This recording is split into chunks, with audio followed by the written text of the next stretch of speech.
苗栗的消息，苗栗自救乡这个新湖桥顶面有一个金龟隧道，有真个游客会去遐游览。不过最近乡公所发现讲，有人伫还未发育完全的金龟顶面就刻字写一寡祝福的话。不过安尼做会致使讲这个金龟受伤胃着病，组织有可能会烂去。乡公所就赶紧打告示，希望讲民众欣赏就好，唔通对这个金龟下毒手。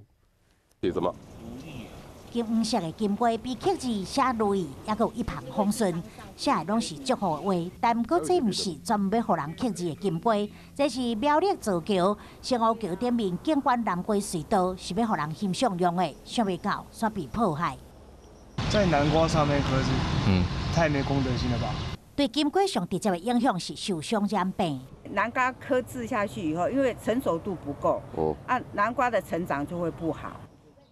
管理单位是造桥乡公所，因就发现这金龟被人下毒手，马上印一堆告示，写讲请唔通伫金龟刻字，嘛提醒民众唔通拗断金龟顶，因为这举动拢会互这真水金龟烂去。这些好像也有点干了呢。金龟隧道因为造桥乡公所过去有几啊处举办金龟节的活动，拍开知名度，乡公所希望游客敢单纯来欣赏美景就好，唔通随便甲金龟刻字。